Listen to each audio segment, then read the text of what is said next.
Tuesday, we observe the anniversary of the adoption of the Constitution on September 17th.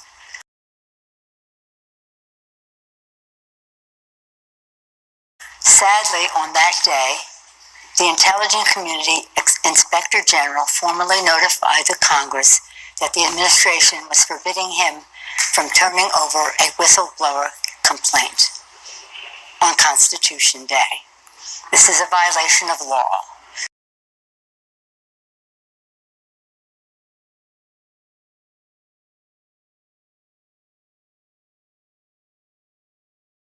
Shortly thereafter, press reports began to break of a phone call by the President of the United States calling upon a foreign power to intervene in his election. This is a breach of his constitutional responsibilities.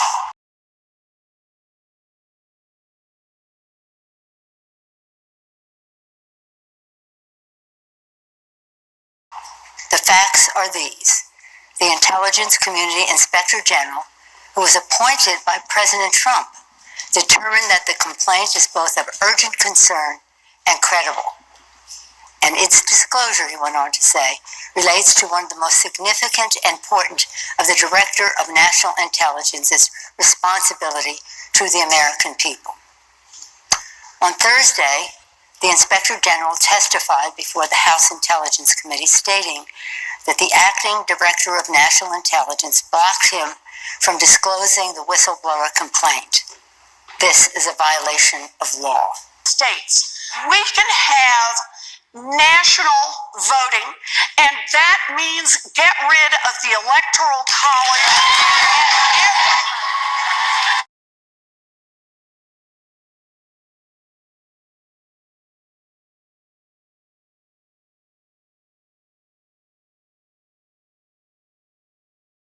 The law is unequivocal. The DNI staff, it says the DNI, Director of National Intelligence, shall provide Congress the full whistleblower complaint.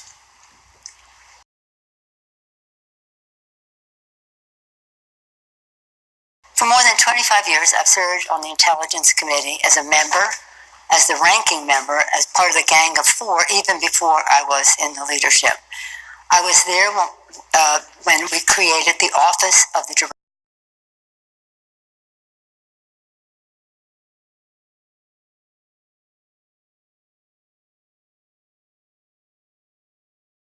of National Intelligence. That did not exist before 2004.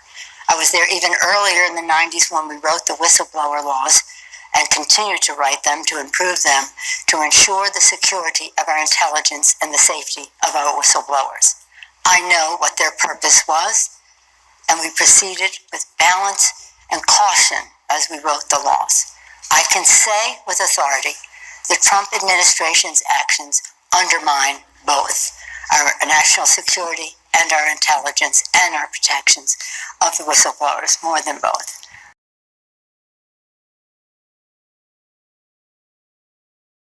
This Thursday, the acting DNI will appear before the House Intelligence Committee. At that time, he must turn over the whistleblower's full complaint to the committee. He will have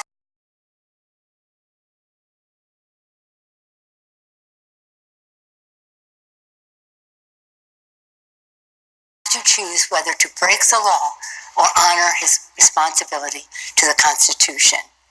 On the final day of the Constitutional Convention in 1787, when our Constitution was adopted, states, we can have national voting, and that means get rid of the Electoral College. Americans gathered on the steps of Independence Hall to wait the news of the government our founders had crafted. They asked Benjamin Franklin, "What do we have, a republic or a monarchy?" Franklin replied, "A republic if you can keep it." States, we can have national voting, and that means get rid of the Electoral College. Our responsibility is to keep it.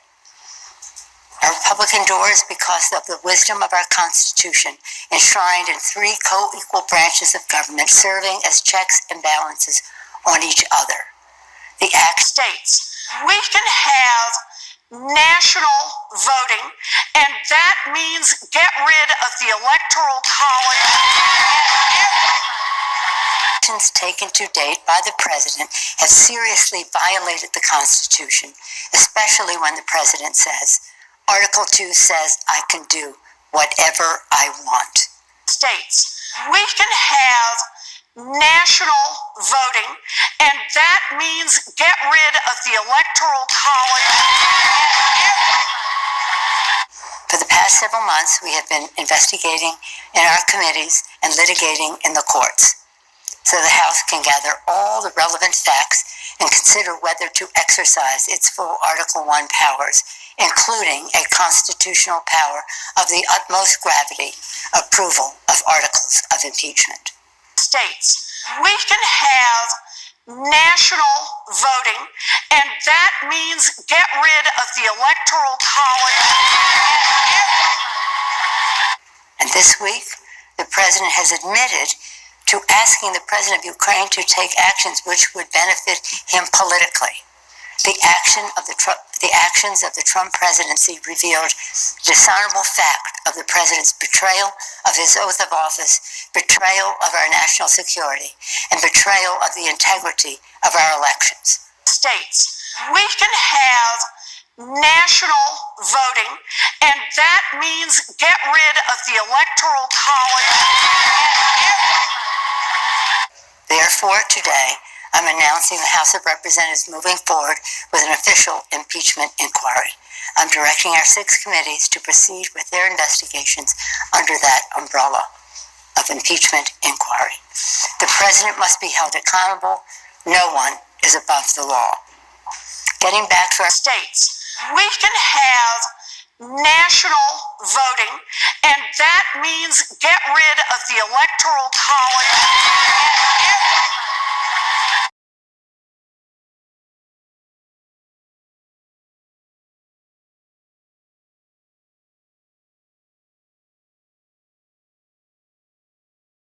Founders.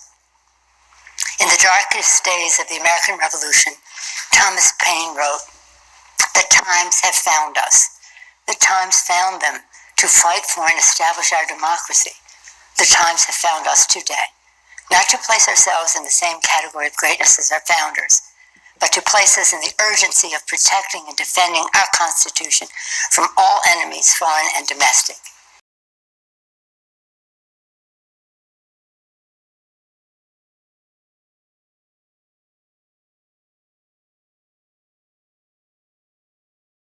States, we can have national voting, and that means get rid of the Electoral College. In the words of Ben Franklin, to keep our republic. I thank states, we can have national voting, and that means get rid of the Electoral College.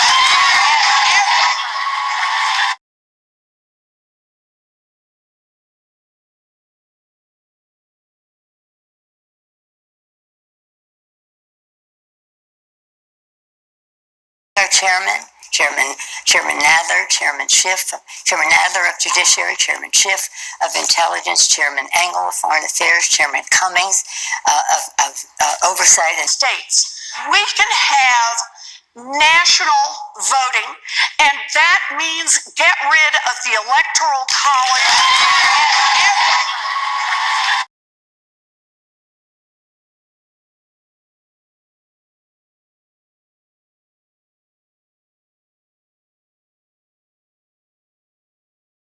Chairman Cummings I've been in touch with constantly. He's a master of so much, but including inspectors general and whistleblowers. Congresswoman Richie Neal of the Ways and Means Committee, Congresswoman Maxine Waters of the Financial Services Committee. And I commend all of our members, our colleagues, for their thoughtful approach to all of this, for their careful statements. God bless them, and God bless America. Thank you all. Hi, folks. This is Mark here again, talking to you for Ian, Inquiry News.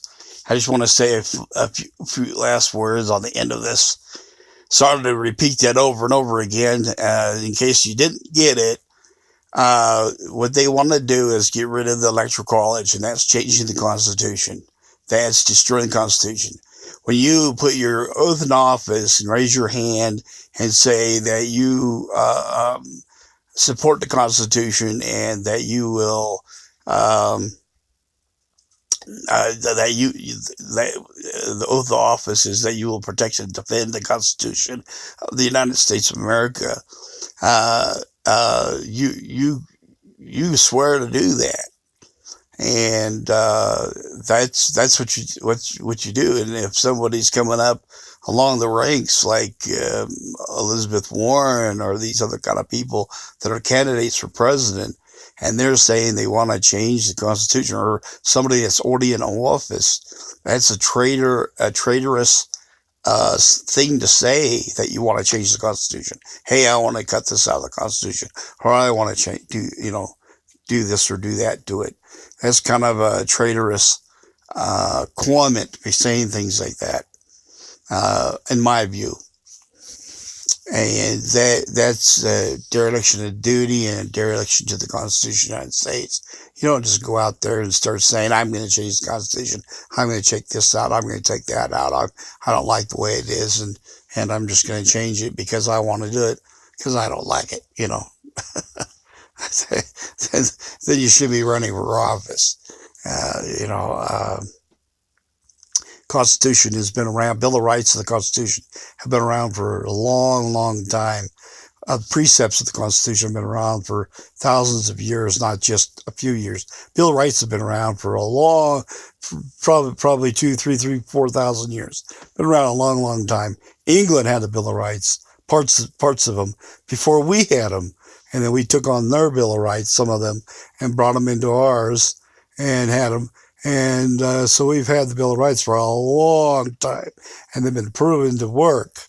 That's why we have them. And the reason why we have the Constitution is because it works.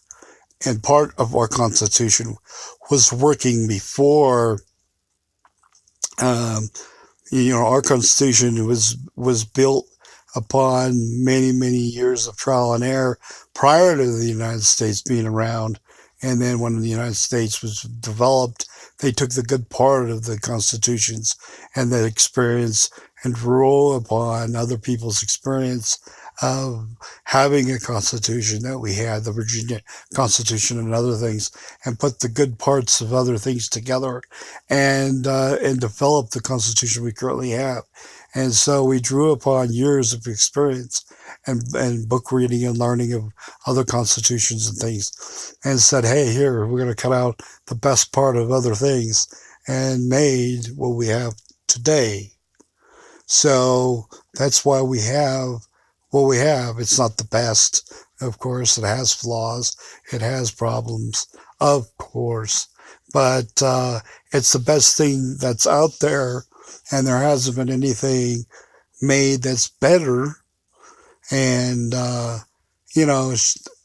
Elizabeth Warren is pointing out in one interview about the French, saying that they have a popular vote, and then we don't, and they're better, kind of pointing their finger at us like they're better. Well, that's fine. If France wants to have a popular vote and communist rule, they can have it. That's not what our government is about. And the reason why we have electoral college is so that the small states don't get ran over by the big states. And so the small states normally pick the president. If it's, a close call, there's not enough votes, then the small states get to pick the president. If the big states have enough votes, then the small states don't get to pick it. And, that's how it works. But if there's not enough votes out there, not enough electoral college votes casted for the president from all the other places, or the small states don't go along with the big states, then the big states have to cater to the little states and cater and kind of fight with them on laws and things like that because the president has veto power. And so it's pretty much the little states get to pick the president, the big states get to make the laws. And the reason why is because the big states have the population, and the population gets to pick more representatives to represent themselves in Congress. And the more people in Congress you have, the more votes you get on making laws. Okay. So that's why. So the Balancing Act was to give the small states something to kind of give a balancing act there. It's not a perfect balancing act at all, but it does pretty good, I think. That's not bad. Getting rid of that balancing act of the electoral college, then the small states will be ran over by the big states and they will get nothing. They'll just get the laws crammed down their throats, and the big states will have the president, they'll have all the laws, and the little states will have zero. They'll get nothing. They'll get run shot over, and that's why the leaders of our country were smart and thought, hey, let's try to do something to rectify that. And that's why they did that. One of the reasons. There's others. Anyways,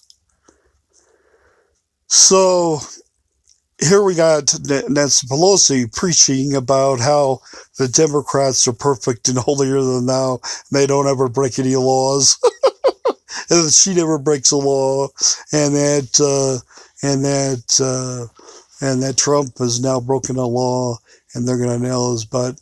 And but yet turn around and here's Elizabeth Warren saying she wants to change the Constitution, which she's supposed to, is supposed to if she wins the election.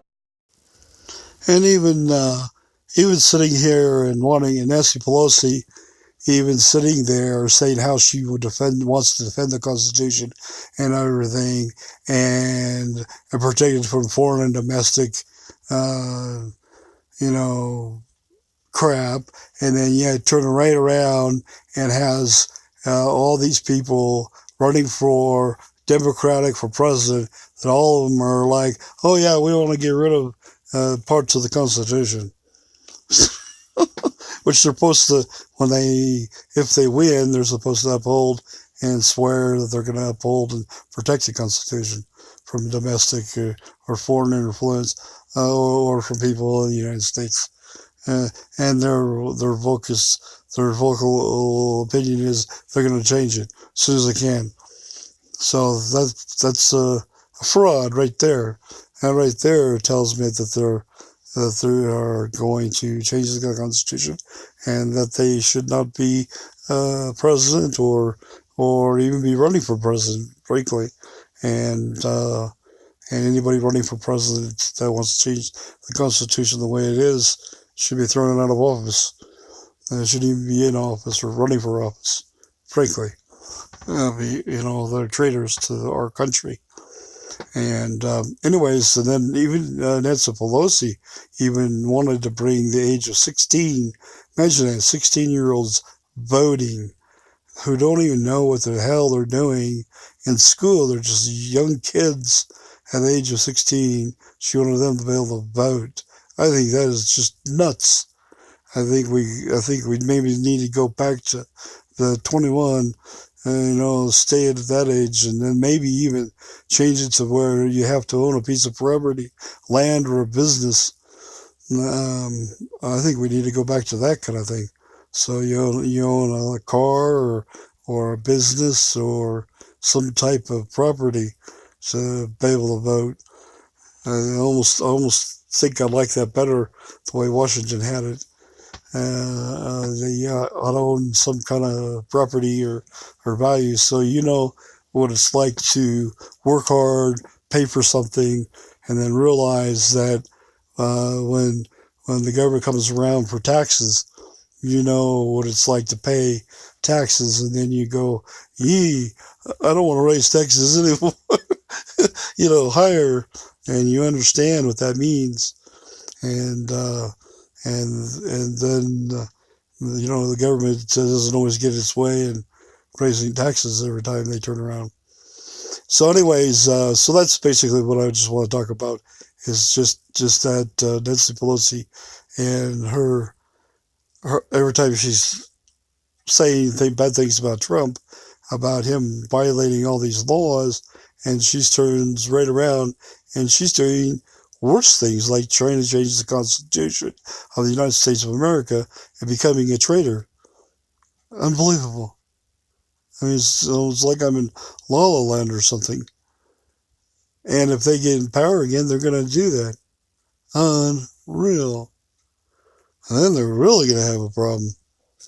Anyways, I just thought I'd let that put there. And if you'd like to donate some money to me so I can make better videos like this, or actually better videos than this, would be good. So thanks for everything. And Mark Wilkins signing off.